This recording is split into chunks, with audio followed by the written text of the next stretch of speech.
Welcome.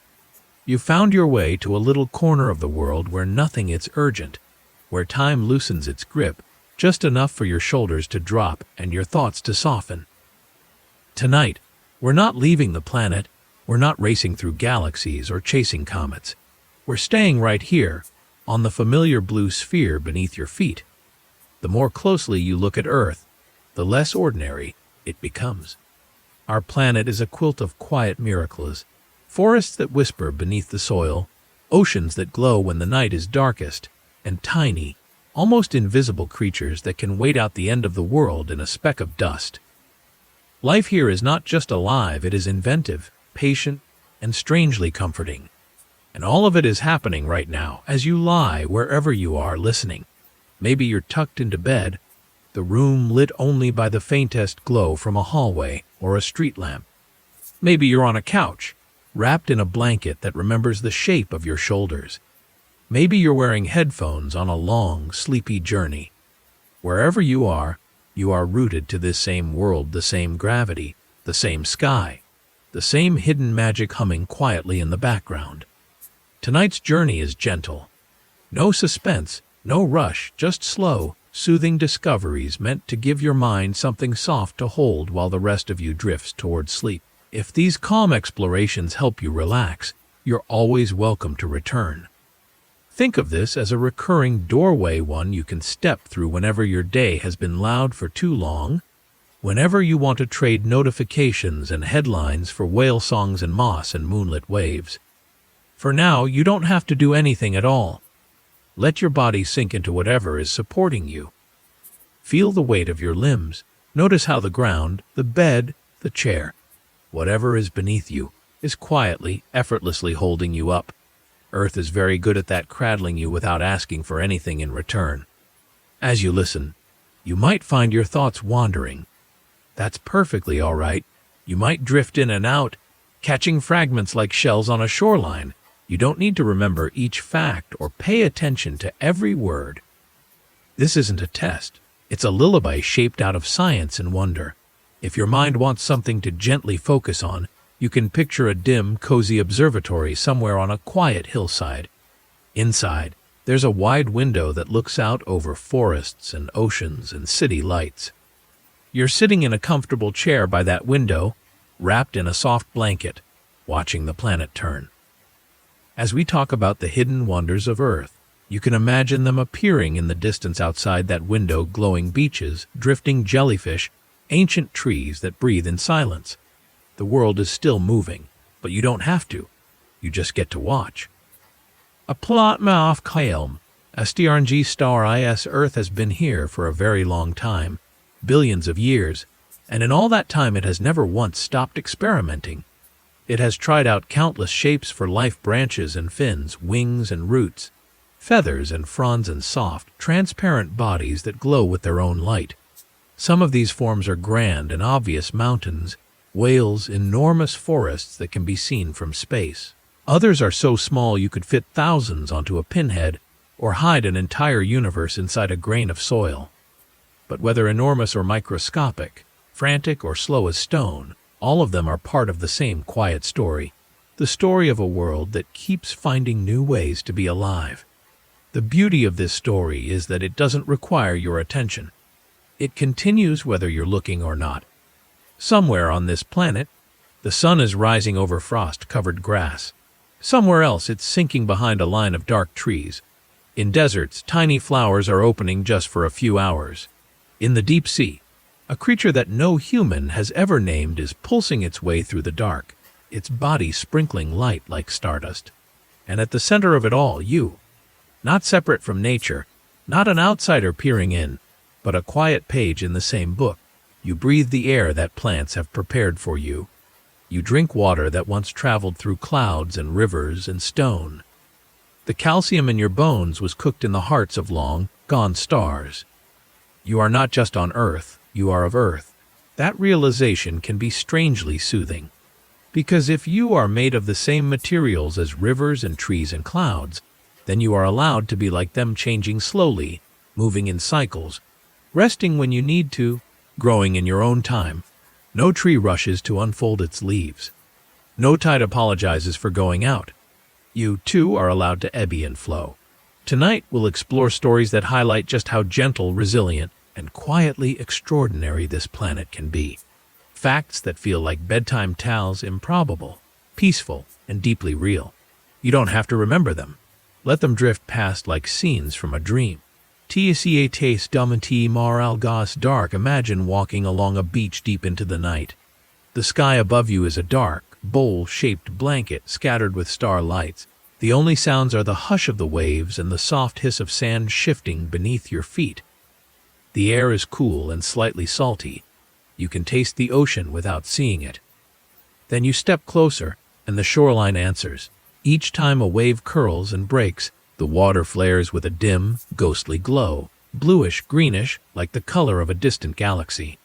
When you drag your fingertips through the surf, a trail of light follows your hand, as if you're writing glowing letters on the surface of the water.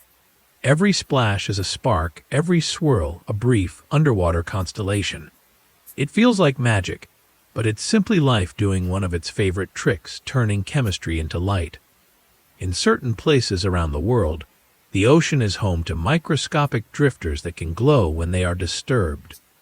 They float invisibly all day, soaking up energy, and then at night, when something brushes past them, a fish, a swimmer, a wave, they respond with a soft flash. One tiny flash is nothing, but millions of them together become a kind of living moonlight spilled into the water. These glowing tides are not loud or dramatic. They don't roar. They don't explode.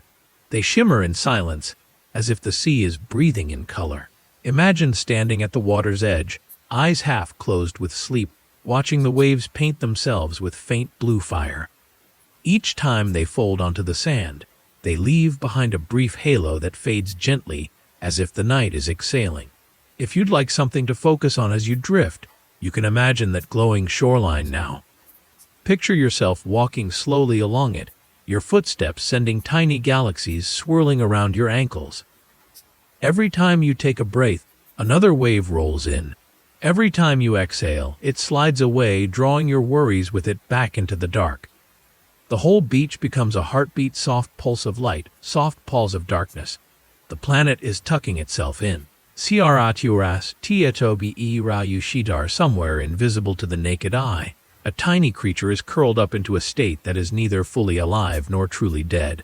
It has pulled its legs in, dried itself out, and wrapped its delicate insides in protective crystals. Sitting on a bit of moss, or tucked into a thin film of water on a rooftop, or hiding in a grain of dust, it is waiting. It can wait through winter. It can wait through drought. It can wait through cold so intense that almost everything else would shatter. To pass the time, it does something unusual. It almost completely stops. The processes that keep most living things going, heartbeat, digestion, growth, are dialed down to the quietest whisper. It is like a clock that has been wound down, its ticking barely audible, but its gears still ready to move the moment someone nudges them. Years may pass. The world it knew may change. A tree that shaded it might fall. A building might be built above where it rests. Storms come and go, stars slide slowly across the sky. One day, a single drop of water finds its way to that tiny, patient creature. It soaks in, rehydrating what was dry. Protective shields dissolve. The organism stirs, then stretches, its cells plumping like a sponge in a bowl of water. And then, as if no time at all has passed, it resumes its quiet life, walking, feeding, exploring tiny worlds, as if simply waking from a nap.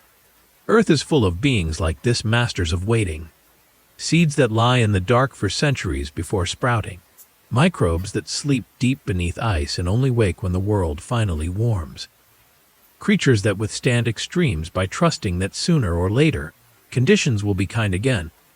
There's a soft lesson there for tired humans too. You don't need to be blooming all the time. Sometimes, it's all right to simply rest and trust that the right season will come. As you listen, if you notice yourself drifting away from the words, that's okay. You're like that little waiting creature, letting most of your systems slow down while a small, listening part of you stays curled around the sound of my voice. When sleep comes, whether it's soon or many minutes from now, you'll simply shift into another kind of rest. Forest teachit birate bata soil, not the noisy part near the road or the trailhead, but deep inside, where the sounds of human life have softened into a vague, distant hum. Above you, the canopy is a mesh of branches and leaves, filtering sunlight into patterns that drift slowly across the ground as the day moves on. Shafts of pale light highlight floating dust and pollen, turning them into specks of gold. You might hear a bird somewhere overhead, turning a branch into a tiny stage. You might hear the slow creak of a tree trunk moving almost imperceptibly in the wind. Maybe there's the distant sound of a stream, a ribbon of water talking softly to stones. If you stand still and breathe, it feels calm, still, almost quiet. But under the surface, this place is buzzing with whispers you can't hear. Beneath the soil, delicate threads weave through the darkness hair, fine fungal strands reaching from tree to tree, bush to bush, root to root. They form a network, a hidden web that lets organisms share more than just space. Through that web, resources can flow: sugars, minerals, water. Information can flow: two chemical hints that say, "I'm under attack," or "There is water over here," or "I am struggling." A large, old tree with deep roots may slowly leak extra nutrients into the network, feeding younger saplings in the shade that can't yet reach enough light. A tree nibbed by insects might release warning signals into the air and into the soil, prompting others to raise their defenses. A dying tree, fading slowly, may pour its remaining energy into the underground web, donating its last strength to the next generation. No one tree is in charge. There's no committee, no central brain. Just a quiet neighborhood of living things connected by an invisible infrastructure that, if you could see it, would look like veins or constellations or glowing rivers underground. From your perspective, leaning against a tree trunk, this cooperative network is invisible.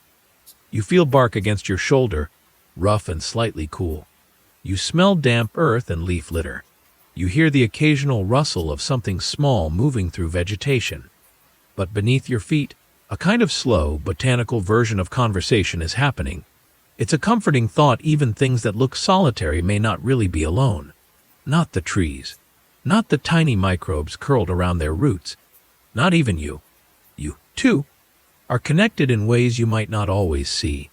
To people you love, to places you've been, to the larger systems that provide your food and air and water.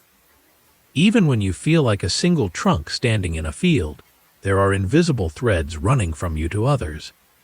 Some of those threads are emotional, some social, some as simple as shared air.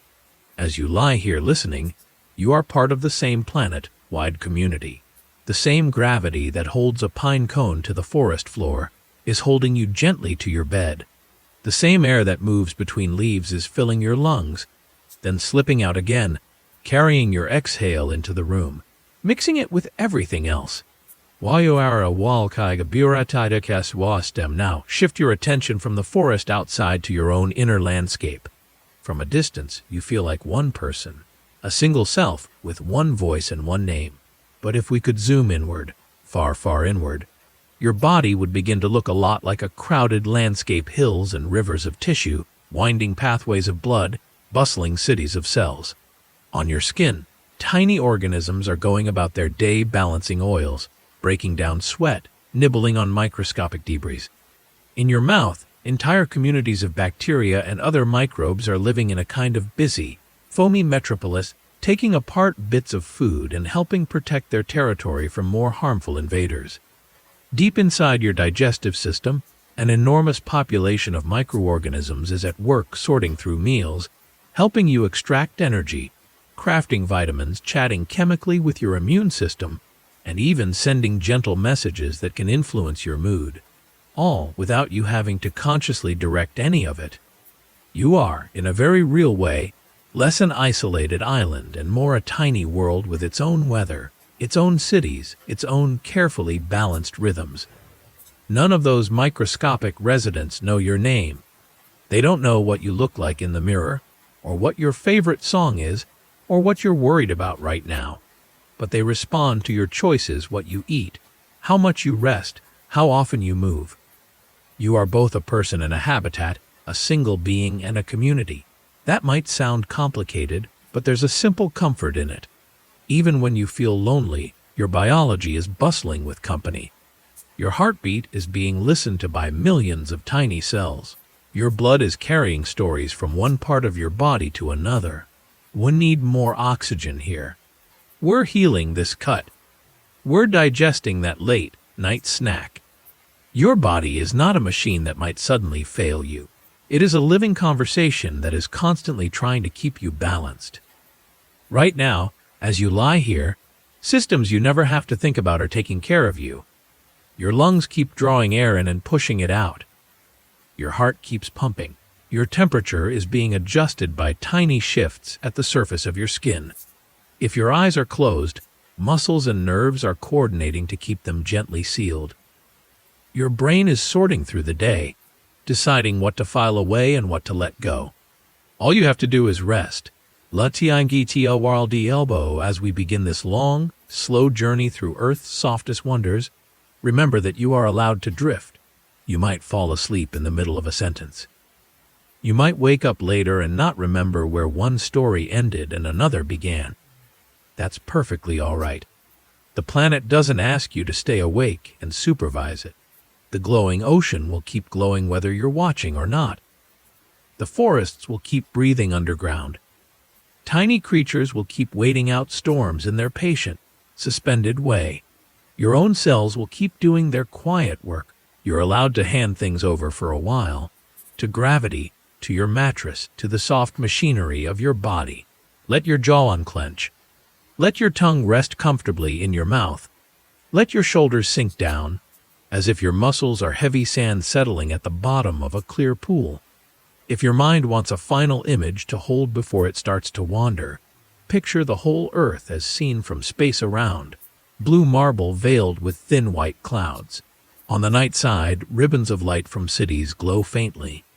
On the day side, the sun brushes oceans, mountains, and forests with color. From out there is no noise, no rush, just a serene, turning sphere carrying oceans of life silently through the dark. You are on that sphere, held gently to its surface. You are part of the cargo of life it carries. And for this moment, you don't have to do anything but breathe. The planet has been here a very long time. It can handle the next few hours while you rest. Asaf Gilabio Diao Hiaspap Htaesea. Picture yourself floating in warm, calm water, not swimming, not kicking, just drifting the way a leaf floats on a still pond. The sky overhead is muted, clouded by the soft haze of dusk. The waves barely move. Everything feels slow and unhurried. Below you, the ocean stretches into a gentle blue, not the cold, dark blue of deep sea mysteries, but a warm, embracing blue, like watercolor drifting across paper. In this tranquil space, something small drifts beside you. So small, in fact, that if the water weren't perfectly still, you might not see it at all.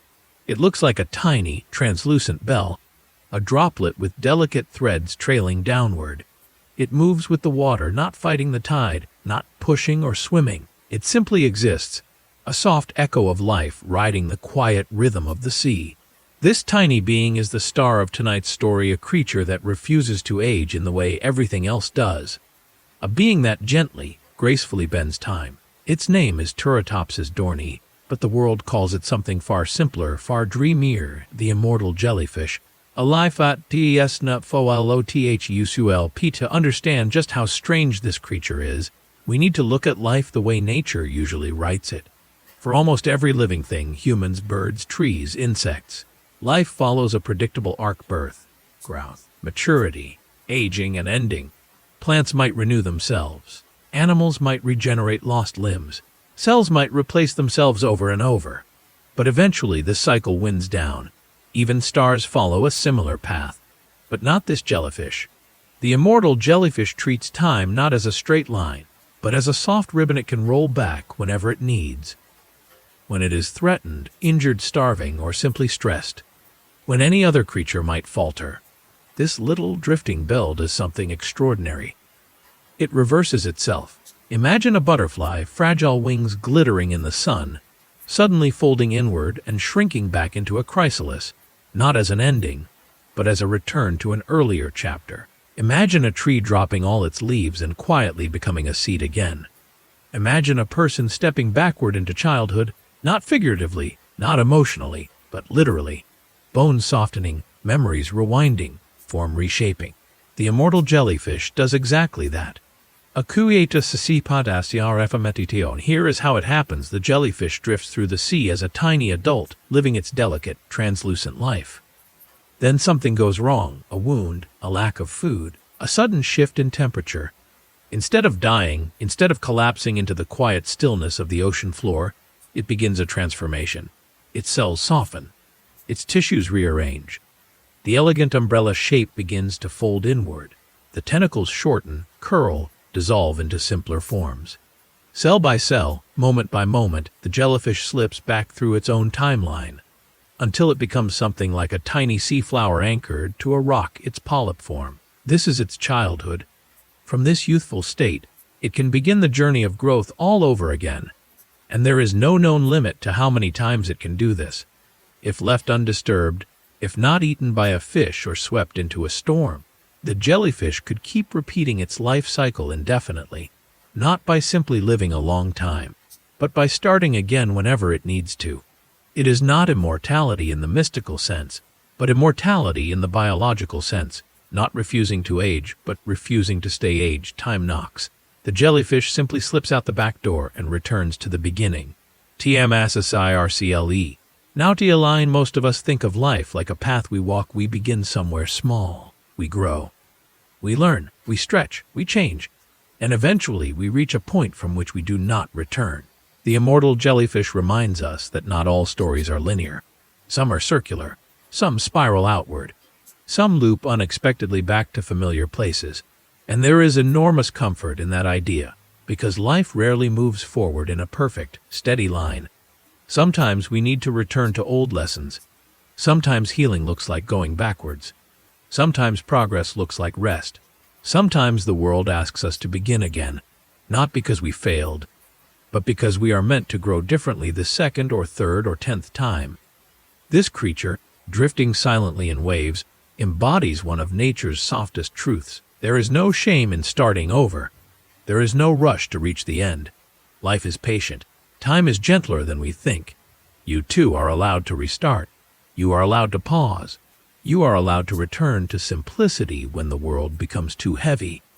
Like the jellyfish, you can melt into softness for a while and rebuild when you're ready. A CC race to ED Kuwaita Lebus scientists have observed this cycle again and again. Not in legends or stories, but under careful lights in calm aquariums, where they watched the jellyfish shrink, transform, and return to youth as if flipping to the first page of its own book.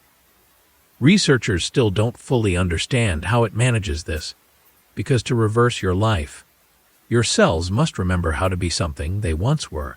They must abandon complexity and return to a simpler form without losing themselves entirely. Some cells revert to stem-like states, blank slates ready to become anything again. Others reorganize into new tissues, reshaping the animal from the inside out. It is a dreamlike, impossible choreography of biology, a soft dance backward through time. No scientist believes the jellyfish holds the secret to human immortality, but what it does reveal is more beautiful and more soothing. Nature is far more flexible, far more creative, far more forgiving than we often imagine. Life is not rigid. Life adapts. Life improvises. Life survives in ways that feel almost poetic. While you want to let your mind drift for a moment. Picture that tiny jellyfish again suspended in warm water. It drifts with no destination, no deadlines, no rush. The ocean holds it effortlessly, just as your bed or couch or chair holds you now. Imagine placing your hand beneath it. It barely weighs anything. It's as light as a breath, as delicate as a thought right before sleep. As it floats there, soft and glowing, it asks nothing of you. It just invites you to slow down. Let the water around you rock you gently. Let your breathing match the rhythm of the waves, a slow wave rising. Out the gentle retreat of water over sand. Let yourself sway with that movement, as if the ocean itself were cradling you. As if the world were saying, it's all right to rest. It's all right to be soft. It's all right to begin again whenever you need. Imachikspar of before slup. If your eyes are growing heavy, that's perfectly fine. You don't need to stay awake for every detail. This journey is meant to carry you gently, not demand your focus. You can drift the way the jellyfish drifts, present for a moment, fading the next, carried by currents that don't need your guidance. Your mind may wander. It may dip into dream thoughts. It may float in and out of the story. You don't have to hold on to anything tightly. Not the facts, not the images, not the world outside your room. Everything can soften now. Let the gentle magic of this tiny creature wrap around your thoughts like a warm tide. Let your breath fall into a slow rhythm. Let your muscles sink just a little deeper. Let your heart rate soften into calmness. You are safe. You are warm. You are held. Before we sink into this next chapter, take a slow breath in and let it ease out through your lips like a soft breeze slipping between leaves. Part 3 is long, slow, and gently immersive, a full tapestry of at least 10,000 characters, woven to quiet the mind and carry you deeper into Earth's softest secrets. Settle in. Let your shoulders relax. Let your thoughts loosen their grip. We're going somewhere ancient, quiet, and alive in ways that feel almost impossible. Imagine yourself stepping into a forest at dawn. Not a forest with tourists or hikers or distant car engines, but a deep old forest, the kind that has been growing for so long it barely remembers a time without itself. The air is cool, the kind of cool that rests gently on your skin like a soft cloth. Every breath tastes faintly of moss and earth and something older than memory. Above you, the treetops form a cathedral ceiling, branches crossing like ancient beams, sunlight spilling through in thin, shifting ribbons. Birdsong echoes, but not harshly. It blends with the rustle of leaves, the crackle of small creatures moving through underbrush, the almost imperceptible groans of trunks stretching with the breeze. If you stand still long enough, you begin to feel a strange sense of being watched, not by animals, but by the forest itself. Not in a threatening way, but in the way you feel when you're welcomed into a space that knows you've arrived.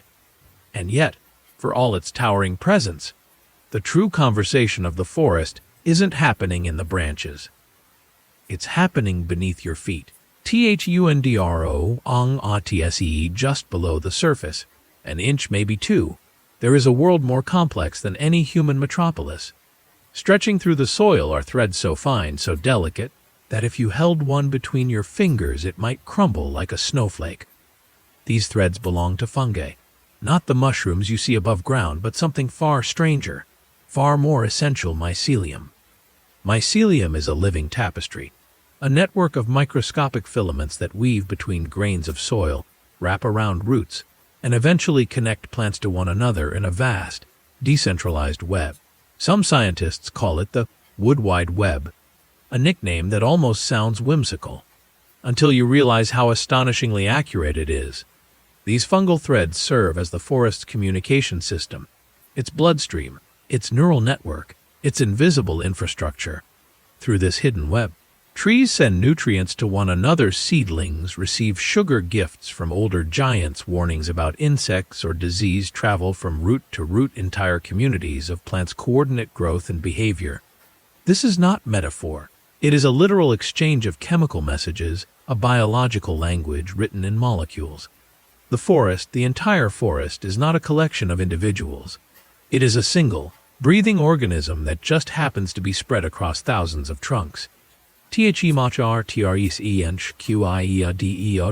every forest there are elders, trees that have stood longer than civilizations, trees with roots that twist deep into the soil like ancient hands, trees whose bark carries scars of lightning and wind, whose branches cradle generations of nests, whose shade has sheltered countless seedlings. These are sometimes called mother trees, not because they are sentimental, but because they serve a very real biological function. Mother trees feed the forest. Their vast root systems gather resources, water, minerals, sugars, and distribute them through the mycelial network to younger, smaller trees that cannot yet reach enough sunlight. In the gentle darkness beneath the soil, a mother tree may send life, sustaining nourishment to a sapling several meters away. No contracts, no expectations, no enforcement, just quiet generosity written into the code of life. If a mother tree is damaged, if her branches crack, if insects burrow into her bark, if drought dries the soil around her, she sends chemical distress signals that ripple outward to neighbors. And those neighbors change the way they grow. They thicken their bark. They shift their defenses. They prepare. It is not consciousness the way we imagine it, but it is a form of awareness, deep, ancient, and collective, a wisdom without words. THLOWXEOFNNRGY. Imagine this: a pine tree on a hillside is struggling. Its needles are sparse, its roots are dry, and the summer has been hotter than usual. Nearby, a birch tree is thriving. Its leaves catch generous sunlight. Its roots reach pockets of cool underground water. Through the mycelial web, the birch sends sugars to the pine, small pulses of molecular nourishment traveling through fungal highways. This isn't charity, it's ecology. In a forest, survival is not a solo activity. Every organism depends on the rest. Even fungi benefit. They receive carbohydrates from the trees in exchange for the minerals they help collect. It is a partnership older than human language, a mutualism that requires no negotiation because it evolved over millions of years into something balanced and beautiful. If you could see the forest underground, it would look like a galaxy of glowing threads. Light flowing from one root to another, nutrients streaming like stardust between the giants of the woods. Above ground, everything looks slow and still, but below the surface, the forest pulses with life. And last gifts, there comes a moment in the life of every tree when it begins to fade. For some, the decline is slow, bark peeling, branches thinning, roots gathering less water each year. For others, it is sudden. A storm splitting the trunk, a lightning strike, an invasion of beetles. And in those final days or weeks or months, something extraordinary happens. The dying tree begins to give away every last reserve of energy it has stored. Like a person passing down heirlooms, the tree sends its final sugars into the mycelial web, donating everything it has left to nearby saplings and neighbors. It dies with generosity, leaving nothing wasted. When its trunk finally collapses, its body becomes a nurse log, a cradle of nourishment for mosses, fungi, seedlings, and small creatures seeking shelter. Even in death, the tree continues its quiet service. This is the forest's version of immortality, not an endless life, but a life that continues to feed the next generation long after the original form is gone. TEPECEOF wrote, "We humans measure life in breaths, in days, in birthdays, in years. The forest measures life in decades and centuries, in cycles of rain and drought, in the soft arithmetic of growth rings. A human lifetime is often just a season in the life of a forest. The trees you pass today may still be standing when your great-grandchildren walk the same path. The roots beneath your feet may have been weaving their network since before your ancestors spoke the first words of your language. The fungi threading through the soil may carry genetic memories older than your entire family line. There is something soothing about being surrounded by such patience. Something calming about realizing you don't always need to rush. The forest knows that everything worth doing takes time. Growth is slow. Healing is slow. Strength is slow. Rest is part of the process. Fasts like min ds. TNKBLO if you think of your mind as a forest, full of tangled branches, hidden clearings, unexpected paths. You might see something familiar in the way trees communicate. Your thoughts are like the leaves rustling in the wind. Your memories are like rings inside an old trunk, layered, hidden, but still present. Your relationships are like the mycelial threads connecting you to others. Your resilience is like the roots anchoring deep into the soil. And the parts of yourself you don't always notice, the quiet instincts, the wordless feelings, the slow healing wounds, are the underground network that never stops working even when you're unaware of it. You are not a single tree. You are an entire forest, a living system, a complex ecosystem of emotions, experiences, and quiet connections. Even when you feel alone, you are held by countless roots, the people who care about you, the memories that shaped you, the invisible support systems that keep you upright when storms come. Just like the forest, you are allowed to lean. You are allowed to receive nourishment. You are allowed to send out signals when you need help. You do not have to stand alone. Restungen among key trees. Let yourself imagine that forest again. Feel the coolness of the air, the softness of the ground beneath your feet, the filtered sunlight warming your skin with gentle, shifting patches. Hear the distant flutter of wings, the soft cracking of twigs, the hum of life layered into the silence. Now picture yourself sitting at the base of the largest tree you can find, a massive trunk rising like a column, bark rough but reassuring beneath your palms. You lean back, letting your spine align with the trunk. Your breaths match the slow pace of the forest. In, the scent of pine and earth. Out, the tension that has lived in your shoulders for far too long. In, the cool air washing over your lungs. Out, the thoughts that no longer serve you. You sit there long enough for the world around you to settle, for birds to forget you are there, for small animals to scurry past you without fear. It feels as though the tree behind you is lending you its strength, its stillness, its grounded patience. You are allowed to rest here. You are allowed to be quiet. You are allowed to let the forest hold you. For thousands of years, trees have carried the weight of seasons without complaint. They can carry a moment for you, too. THBRCS the deeper you go into this forest, the more you let yourself sink into its roots, the more one truth becomes clear: nothing in nature grows alone. Not the newest sapling, not the tallest redwood, not the most fragile seed, not even you. You are part of a network even when you can't see it. You are held even when it feels like you're standing by yourself. You are connected in ways that are invisible but deeply real. And, like the forest, you can heal slowly, quietly, deliberately. You can grow at your own pace. You can send out your own signals. You can rest and still be part of something vast and alive. Let that thought sit with you like a small, warm stone in your hand. Let it settle your breathing. Let it ease the tightness behind your chest. Let it be the whisper that carries you gently toward sleep. T10NOFCURVIVL, take one long, slow breath, and let it fall out of you like soft sand slipping through your fingers. Settle in. Let your edges blur a little. This part is deep, slow, and expansive, a full descent into a world so small you could fit thousands of its inhabitants into the space between two heartbeats. Tonight we're exploring one of Earth's quietest champions, a creature so small you could blink and lose it entirely, yet so impossibly resilient that it can outlast storms, droughts, cosmic radiation, the vacuum of space itself. This is the story of the tardigrade, the water bear, the moss peglet, the indestructible wanderer of the microscopic world. Prepare to sink into its strange, gentle universe. And as the journey unfolds, feel your own worries grow small beside it. Tiny specks dissolving in the vastness of calm. A woald tausmal forrr, imagine shrinking down, not to the size of a mouse or an ant, but smaller than dust, smaller than the width of a human hair. Around you everything becomes unfamiliar. Dewdrops look like crystal spheres.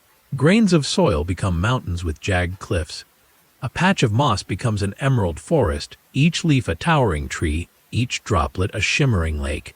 Sunlight filters through these miniature landscapes like warm syrup, thick and slow. Air itself feels heavier, almost like a fluid, carrying tiny drifting particles that look like floating lanterns. This is where the tardigrade lives, a place so quiet you can hear the soft burbling flow of moisture traveling between moss fibers. A place where life moves at a deliberate pace, never rushed, never frantic. You might imagine this world is fragile, too delicate for chaos, too soft for danger. But here, in this tiny kingdom of water films and moss forests, dwells a creature whose resilience defies nearly every rule of biology. TGNLELKREIGHT soft legis, the tardigrade is no monster. It does not strike fear. It does not roar or bare fangs. It ambles, slowly, curiously, almost adorably. Picture a small, plump creature with a round body segmented like a tiny sleeping bag. 8 stumpy legs ending in miniature claws.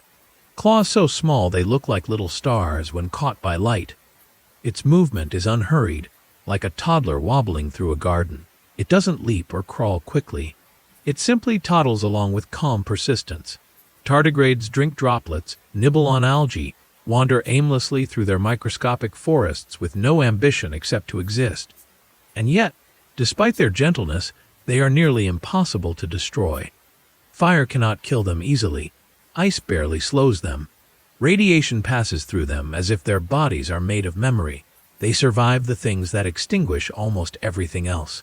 The tardigrade's secret is not in strength or speed but in surrender. When conditions turn harsh, when water evaporates, when heat rises, when cold settles in, when life becomes unlivable, the tardigrade does something that feels almost like magic. It folds in on itself, pulls its legs inward, shrinks, dries, hardens, and then it stops. Not sleep, not death, suspension, a gentle pause on existence itself.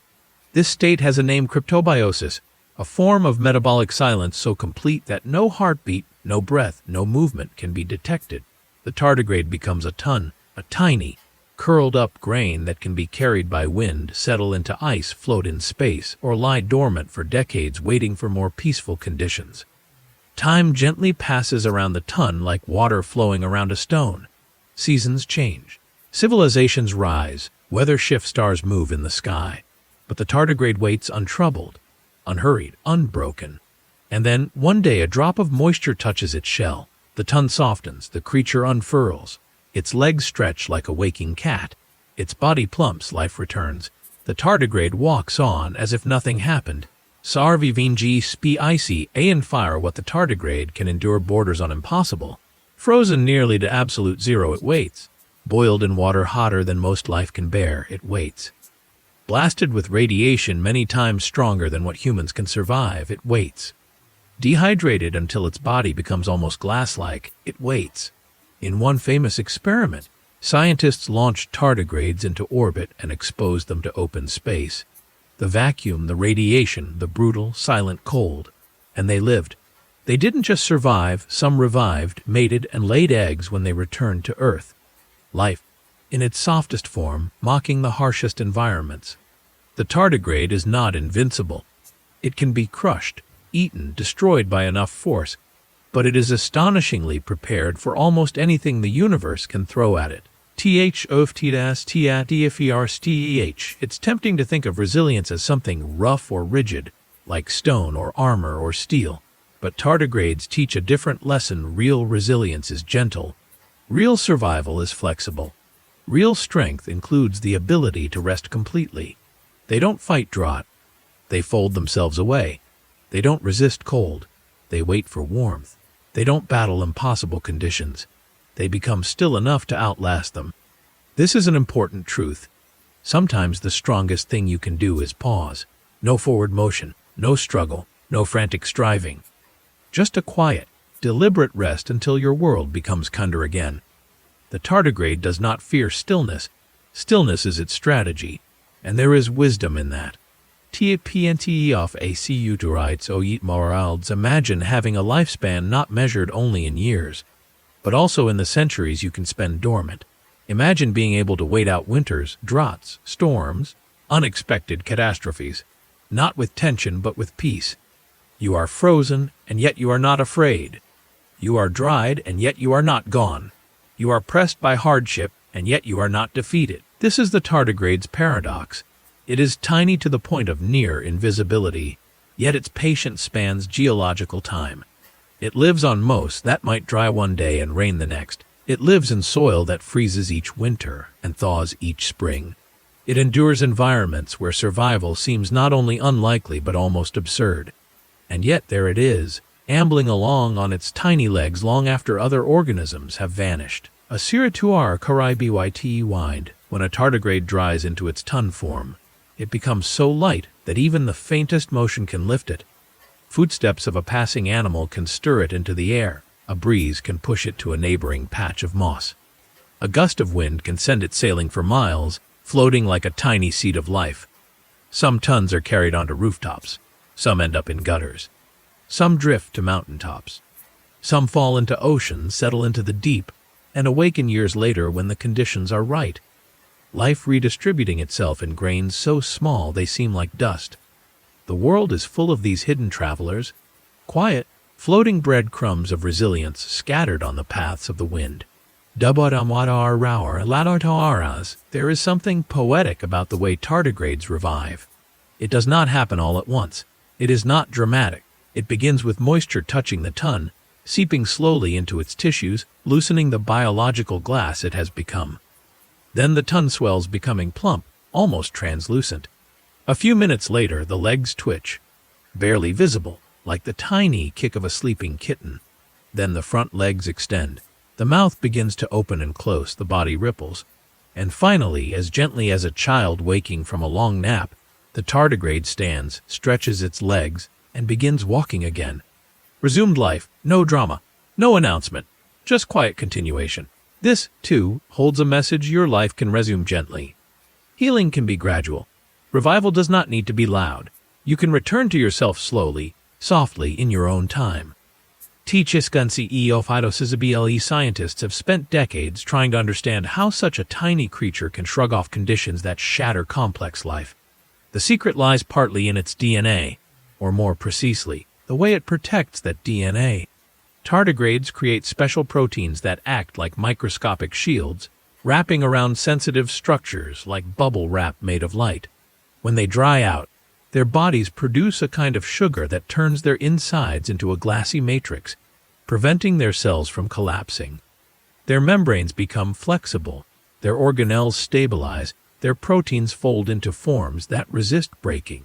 Some have even found ways to repair DNA after it's been damaged, a process most organisms can't perform nearly as well.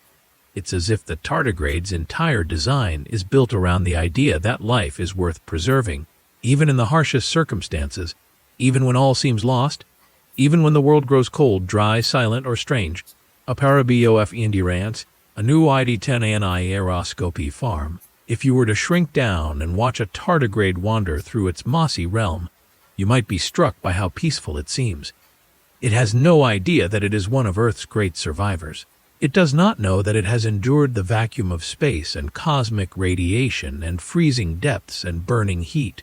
It just toddles along, one tiny step at a time, in no hurry, in no fear, in no rush to prove anything.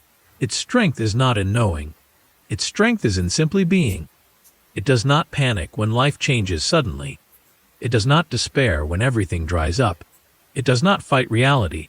It adapts with softness rather than force. There is a tenderness to its resilience, a lesson in surrender, a kind of quiet bravery that requires no roar. The tardigrade is patient, it is gentle, it is enduring in a way that feels almost philosophical. And perhaps, in your own way, so are you. Rest Ika tardigrade, let your breath slow. Let your thoughts settle. Let your muscles soften as if you, too, were entering your own gentle form of rest.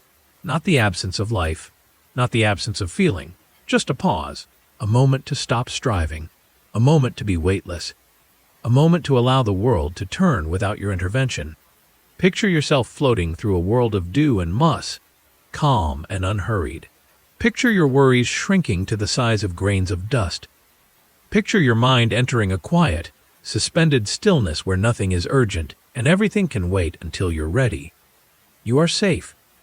You are supported. You are allowed to rest deeply. Let the tardigrade's wisdom wrap around you like a warm cocoon. You can survive hard days by becoming soft. You can endure harsh seasons by resting. You can revive gently when the world becomes kind again. The universe is much larger than your troubles, and your resilience is much deeper than you think. As the night deepens and the world settles into its slower rhythms, let your thoughts drift with me into another layer of Earth's quiet magic, a layer woven from the unseen, the unnoticed, and the deeply astonishing.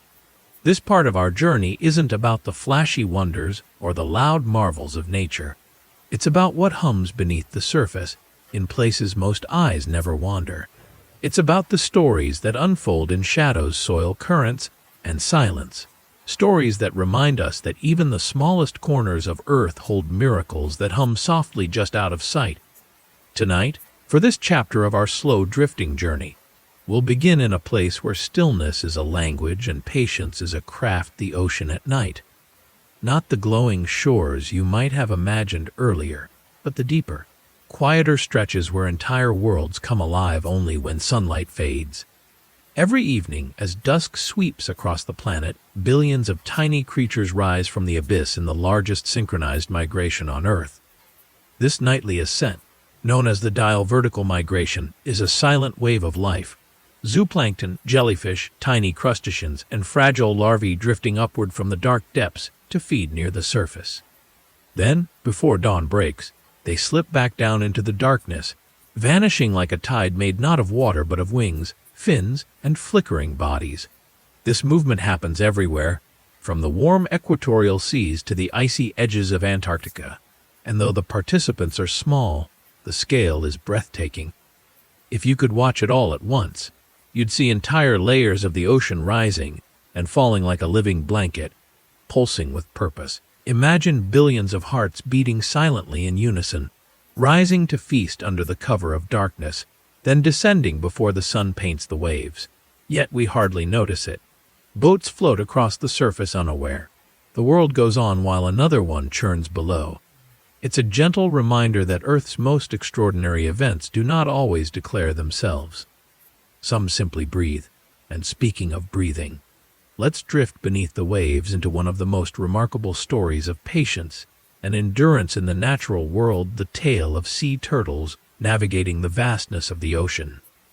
For hundreds, sometimes thousands of miles, they travel in slow, steady arcs, following instinct, currents, and faint magnetic cues to return to the shores where they once hatched.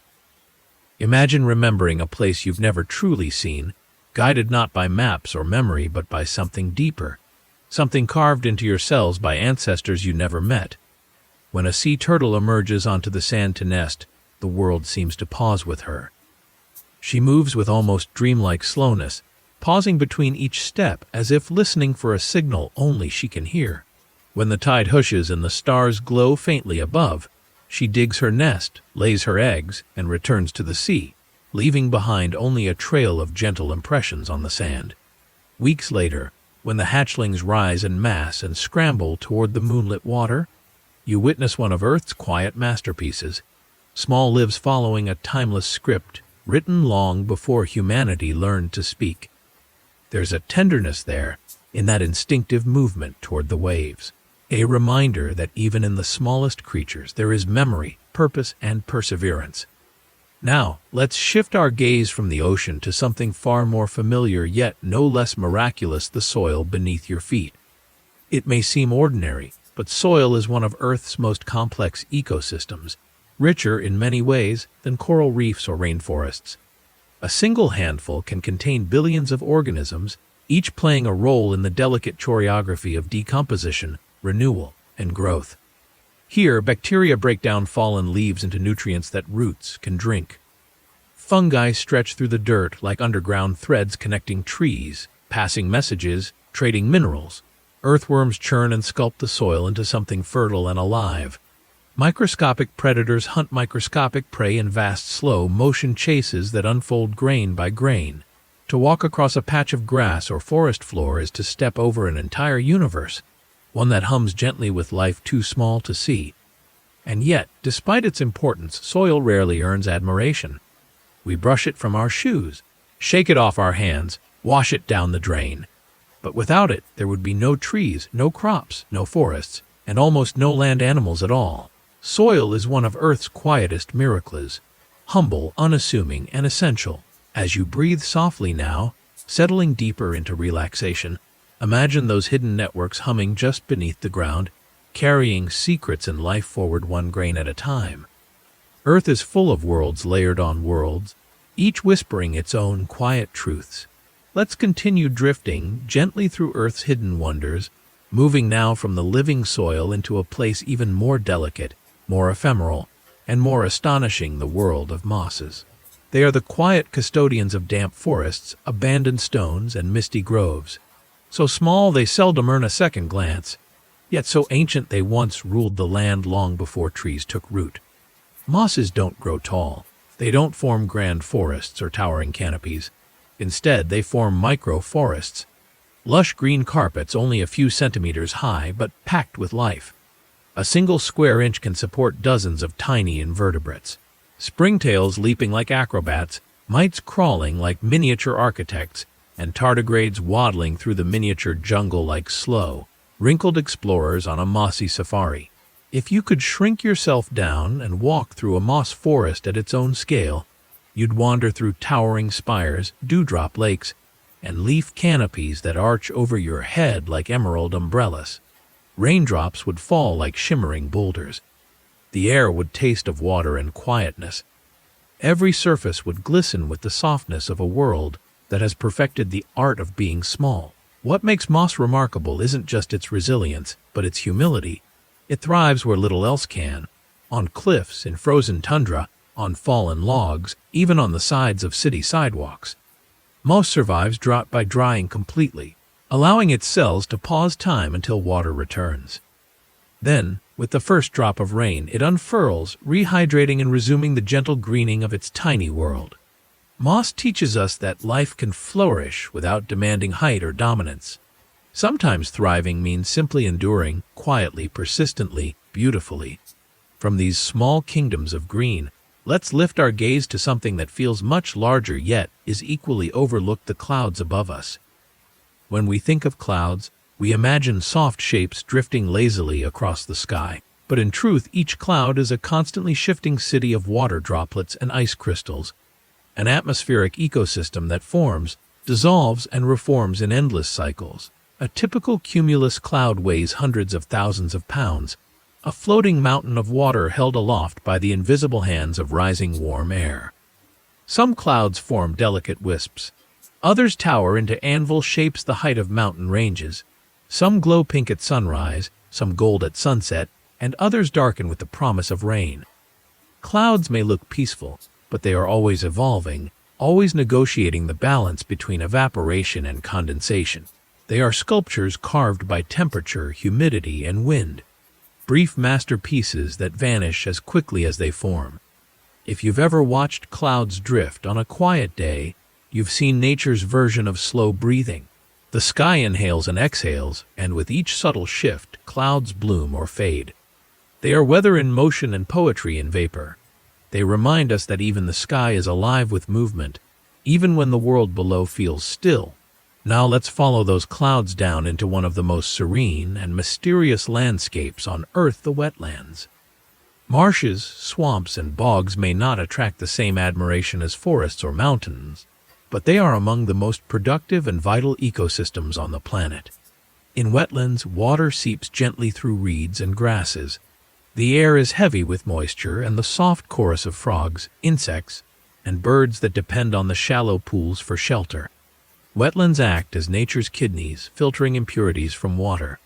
They buffer coastlines against storms, absorb excess rain, and release it slowly like a natural sponge. Many species, from dragonflies to otters, live their entire lives within these silky, whispering landscapes.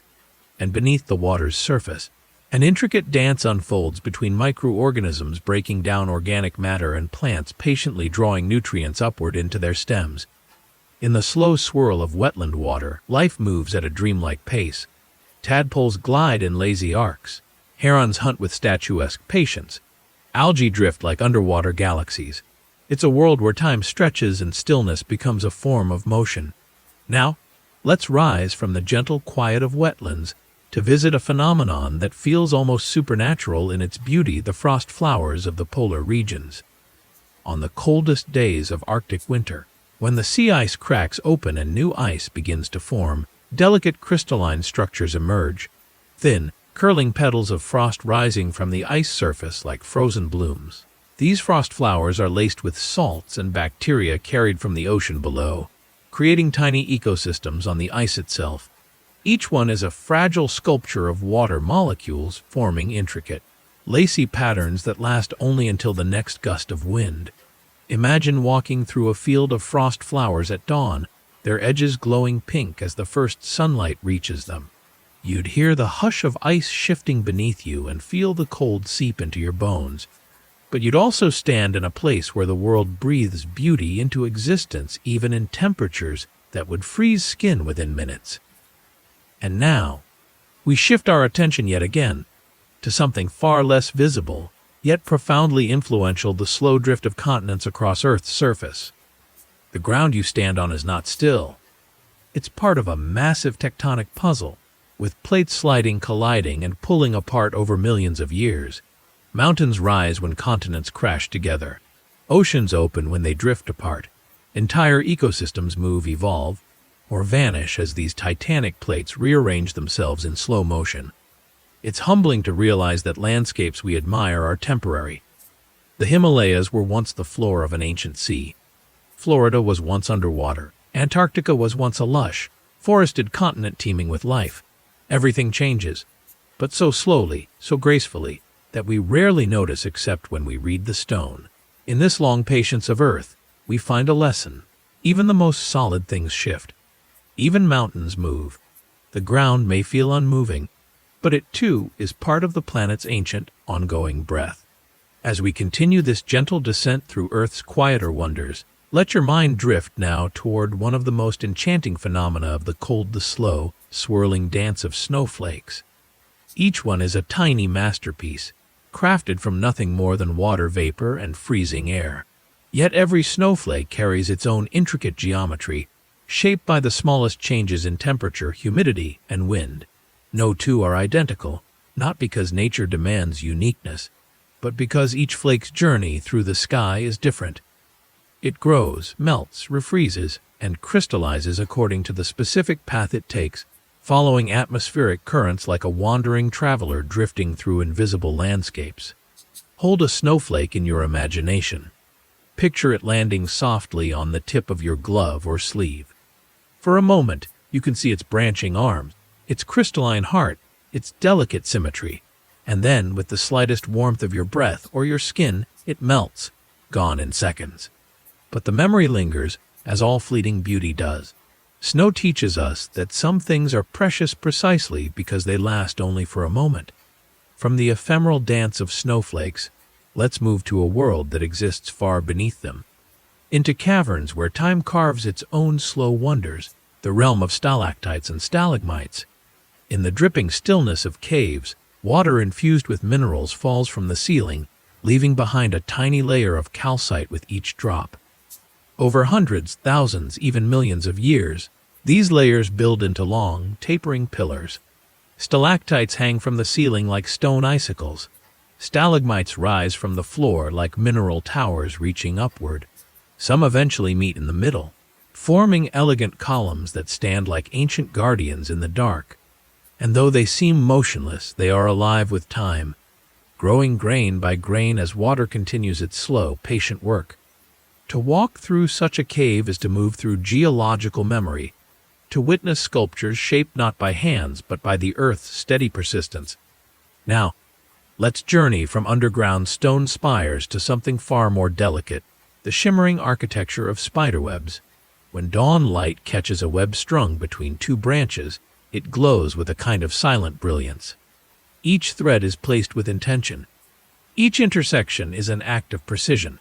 Spiders weave their webs not with blueprints, but with instinct, following internal rhythms that guide them to create spirals and spokes that adhere to principles of engineering we still study today. Some webs are designed to capture prey, others serve as shelters. Some even reflect ultraviolet light, making them visible to pollinating insects, which then accidentally fly toward their glittering trap. But one of the most beautiful moments in the life of a web comes after a rain. Droplets cling to the silk, turning the structure into a string of shimmering beads. In those moments, a spider's creation becomes a necklace for the morning, a jewel strung by nature herself before it eventually dissolves in the breeze. As the threads of the web shimmer in your imagination, let's drift toward the forests again. This time toward something massive, ancient, and slow, the giant old growth trees that anchor ecosystems and hold silent centuries in their rings. These trees have lived through storms that shattered younger trunks, fires that scorched the ground around them, seasons that came and went long before anyone alive today was born. Their roots dig deep, gripping soil with quiet determination. Their branches stretch outward like arms embracing the world. If you place your palm on the bark of a tree that has stood for 1,000 years, you're touching a timeline, a living history of rainfalls, droughts, winters, summers, migrations, extinctions, and rebirths. Tree rings record more than age. They hold the memory of climate, the imprint of harsh seasons, the pattern of sunlight across centuries. When you stand beneath such a tree, you stand in the company of something that has learned how to endure gracefully, holding its ground as generations of life rise and fade around it. Now imagine walking deeper into that ancient forest, where the canopy is so thick that sunlight falls in silvery columns. Among the leaves and the stillness, you come across one of nature's most remarkable engineers, the beaver. With nothing more than teeth, determination, and instinct, beavers reshape entire landscapes. They build dams that slow rivers, create ponds, and form wetlands that become habitat for countless species. Their work increases biodiversity, regulates water flow, and prevents erosion. A single family of beavers can transform a barren patch of land into a thriving oasis. Slowly, quietly, persistently. Beaver dams are symbols of patience. Each branch is placed deliberately. Each twig adds to the structure's strength. And while humans build dams of concrete and steel, beavers build them with a different kind of ingenuity, one rooted in balance rather than domination.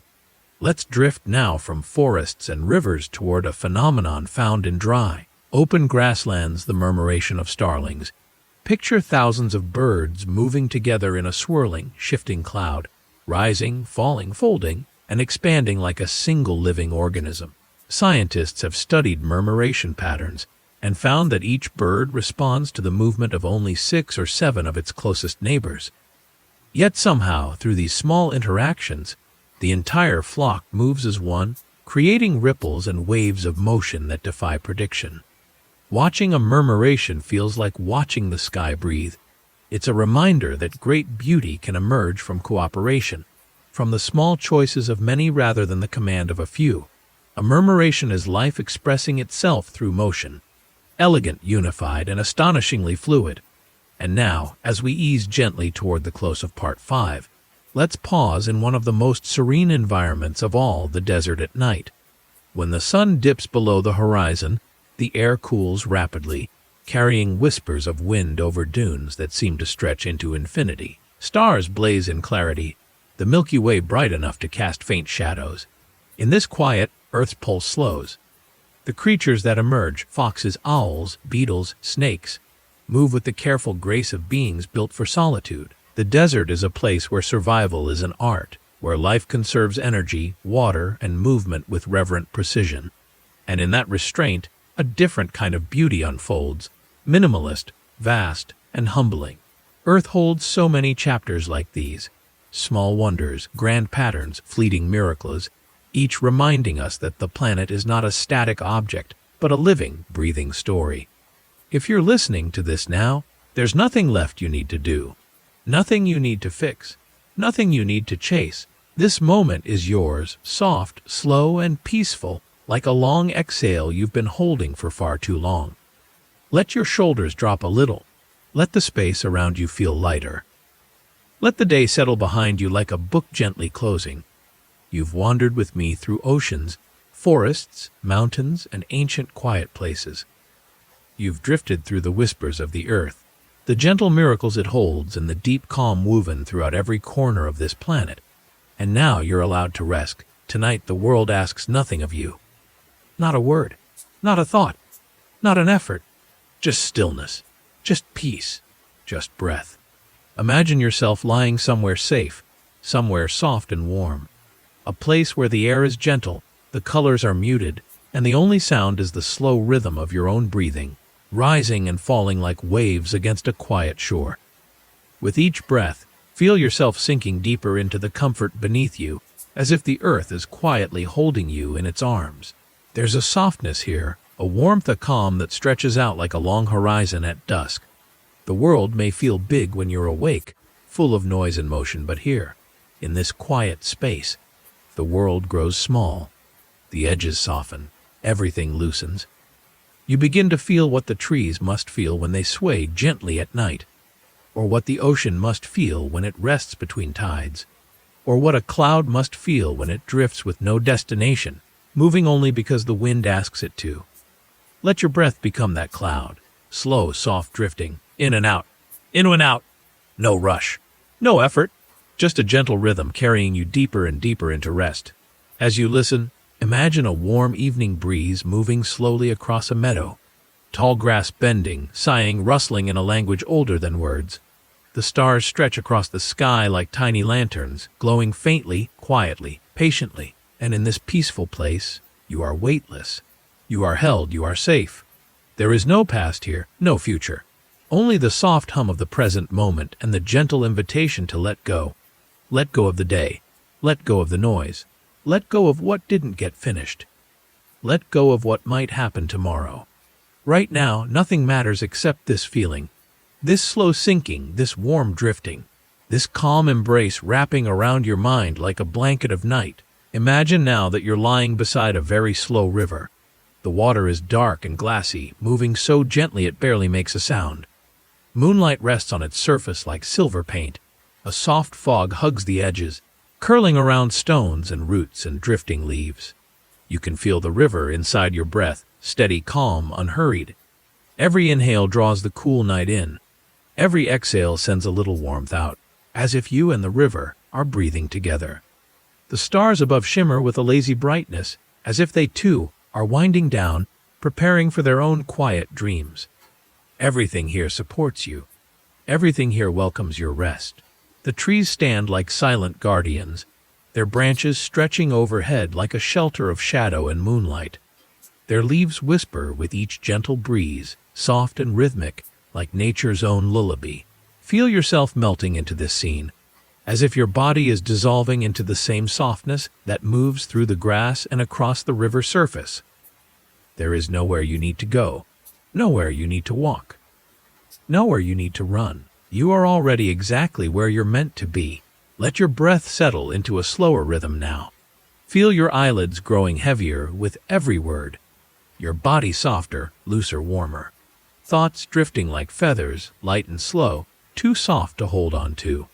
Nothing needs your attention. Nothing needs your focus. Everything can wait. You've wandered long enough tonight. You've listened long enough. You've held yourself through every moment of this day, and now, finally, you get to rest. Imagine lying inside a warm cocoon of calm, a space where the world cannot reach you. A space where every worry, big or small, fades into the background like distant waves softening against sand. In this cocoon, your thoughts float and dissolve. Your muscles unwind. Your breath slows into a peaceful, easy rhythm. And slowly, your consciousness begins to loosen like a ribbon slipping free from a knot. It doesn't matter what happened today. It doesn't matter what tomorrow brings. Right now, you are not expected to solve anything, carry anything, or understand anything. You are only expected to rest. Imagine a soft, warm light at the center of your chest, slowly expanding with every breath. A quiet light, a safe light, a healing light. It spreads down your arms, relaxing the hands that have done so much. It spreads down your legs, relaxing the feet that have carried you so far.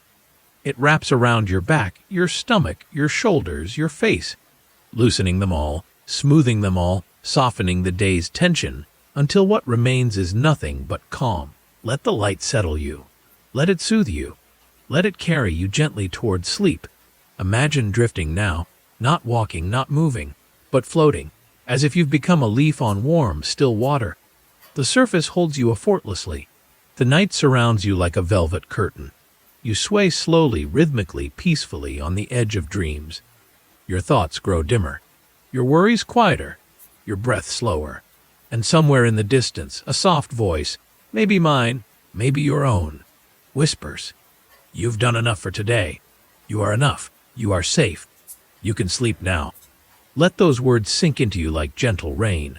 Let them settle into the quiet corners of your mind where stress once lived. Let them tuck you in. Tonight, sleep isn't something you chase. It comes to you naturally like a tide returning to shore. Soft, slow, certain. Your body knows the way. Your breath knows the way. Your mind knows the way. You are drifting now, held by calm, wrapped in warmth, carried by quiet. Let the world fade softly. Let your breath guide you. Let sleep take your hand. You are safe. You are resting. You are drifting slowly, gently, deeply. Good night. Wenlame.